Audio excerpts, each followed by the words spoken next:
Hello everyone, welcome back to my channel explore life with Divya. నేను ఇవాళ మా ఊరి స్పెషల్ వంగాని మిర్చి చేస్తున్నానండి. వీటికి కావాల్సిన పదార్థాలు చూద్దామా. కొత్తిమీర, టొమాటోలు, నిమ్మకాయలు, పచ్చిమిరపకాయలు, ఆనియన్, పాలు, పల్లీలు, పసుపు, పోపు దినుసులు, కరివేపాకు. మనం వెజిటబుల్స్ కట్ చేసుకుందాం రండి. ఒక పెద్ద సైజు ఉల్లిపాయను తీసుకొని దీన్ని నీట్గా పొడవుగా కట్ చేసుకోవాలి. పొడవుగానే ఎందుకు కట్ చేసుకోవాలి అని అంటే మనం వగ్గనిలో వేసినప్పుడు ఆ క్రిస్పీనెస్ బాగా తెలుస్తుంది అనమాట. ఆనియన్ని నోట్లో తగిలినప్పుడు. నేను పచ్చిమిర్చిని ఇలా పొడవుగా నేను సీజర్తో కట్ చేసుకుంటున్నాను, ఎందుకంటే నాకు నైఫ్తో కట్ చేసి అలవాట్లేదు. సో నేను సీజర్తో కట్ చేస్తున్నాను. పొడవుగా ఇలా కట్ చేసుకోవాలి. దెన్ 1 లేదా 2 టొమాటోలు మీకు కావాల్సిన క్వాంటిటీని బట్టి తీసుకోవాలి. నేనైతే 2 టొమాటోలు వేసుకుంటున్నాను. మీకు ఎంత అవసరమో అన్ని టొమాటోలు కట్ చేసుకోండి. అండ్ నెక్స్ట్ నేను ఒక 2 నిమ్మకాయలు కట్ చేసుకుంటున్నాను. దెన్ కడాయి పొయ్యి మీద పెట్టి పోపులు, కరివేపాకు, పసుపు, పల్లీలు అన్నీ నేను ఒకేసారి వేస్తున్నానండి. ఎందుకంటే ఆయిల్ కూడా నాకు కొంచెం పసుపు స్మెల్ వస్తే ఇష్టం, అందుకే నేను ముందే పసుపు వేసేసాను.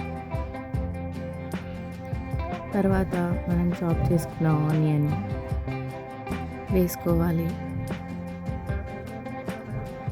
తర్వాత మనం కట్ చేసుకున్న మిరపకాయలు కూడా దాంట్లో వేసేసుకొని నీట్గా కలిపేసుకుందాం.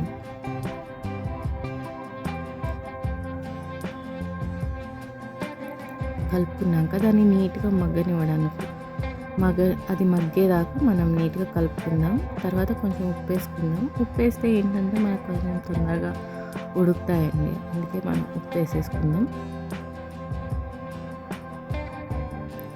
తర్వాత నీట్గా కలుపుకున్న తర్వాత కొంచెం మగ్గాక టొమాటోస్ వేసేసుకుందాం.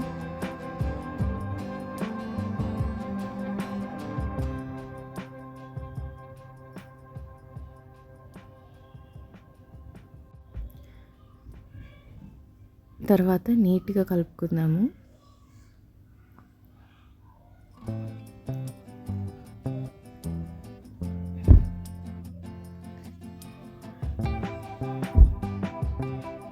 నాది ఈ కడాయి నాన్ స్టిక్ కాదండి, కింద అతుక్కుపోతుంది, అందుకే నేను కలుపుతూనే ఉన్నాను. ఇప్పుడు నేను కొంచెం పాలు మీగడ వేసి నీట్గా కలుపుకుంటున్నాను. పాలు వచ్చేసి స్టార్ ఆఫ్ ది పోపు అండి. ఇప్పుడు ఎందుకంటే పాలు వేస్తే ఆ టేస్ట్ వేరేలా వస్తుంది, వగ్గనిలో పాలు వేయకపోతే వేరేలా వస్తుంది. మీరు పాలు వేసి చేసుకుంటే ఆ టేస్ట్ చాలా డిఫరెంట్గా ఉంటుంది. సో ఒకసారి పాలు వేసి ట్రై చేసి చూడండి, చాలా బాగుంటుంది. తర్వాత పాలు గట్టి పడేదాకా నేను మిక్స్ చేస్తూ ఉంటాను. తర్వాత కొత్తిమీర వేసుకొని కలుపుకుంటాను. ఇంకా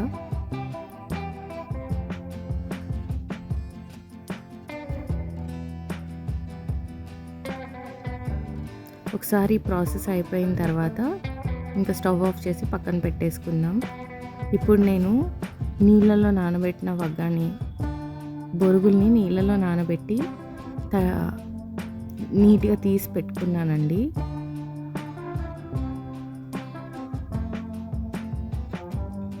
తర్వాత నేను కలిపిన పోపు మొత్తం దాంట్లో వేసుకున్నాను.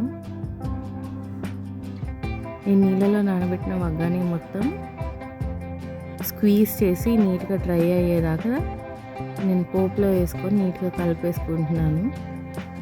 టేస్ట్కి తగ్గట్టు ఉప్పు వేసుకోవాలి.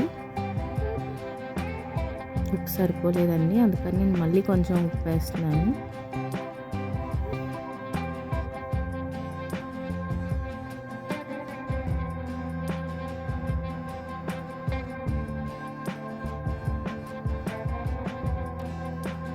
ఉప్పు అంతా నీట్గా ఈవెన్గా అంటుకునేలాగా నేను నీట్గా కలుపుకుంటున్నాను, ఎందుకంటే మళ్ళీ ఉప్పు అయిపోతుంది. తర్వాత మనం కట్ చేసి పెట్టుకున్న 2 నిమ్మకాయలు ఉన్నాయి కదండి, ఆ 2 స్క్వీజ్ చేసేసుకుందాం. చాలా గట్టిగా ఉన్నాయండి, రావట్లేదు. నేను ఇంకా బౌల్లోకి స్క్వీజ్ చేసేసి ఒకేసారి పోసేస్తున్నాను అంతా. గింజలు ఏమన్నా పడితే పంటి కిందకు వస్తే మాత్రం అప్పలే చేయదండి నిమ్మకాయ గింజలు. అందుకే జాగ్రత్తగా పోసుకోవాలి నిమ్మకాయ గింజలు పడకుండా.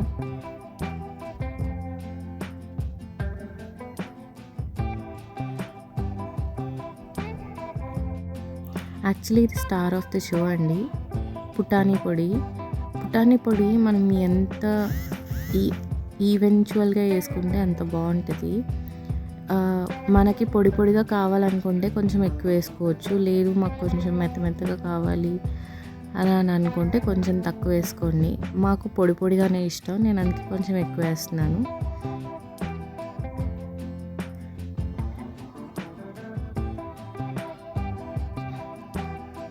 ఇప్పుడంతా వేసుకున్నాక నీట్గా మొత్తం కలిసేదాకా కలుపుకుంటాను నేను.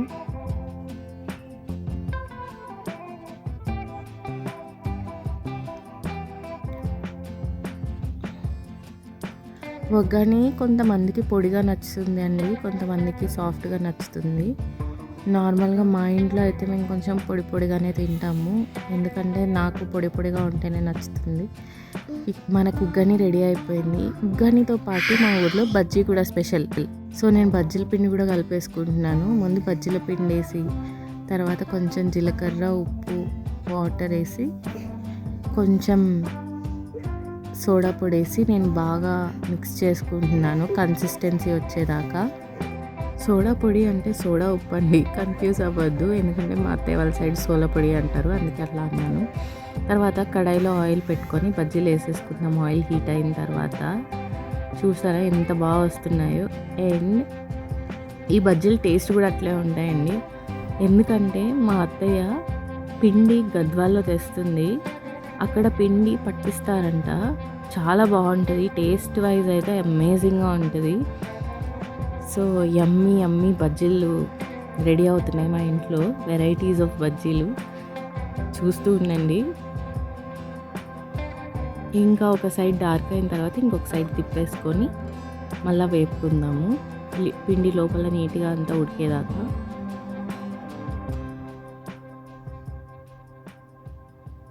చూస్తుంటేనే నోరు ఊరిపోతుందండి, నోరులోంచి వాటర్ వచ్చేస్తున్నాయి నాకైతే.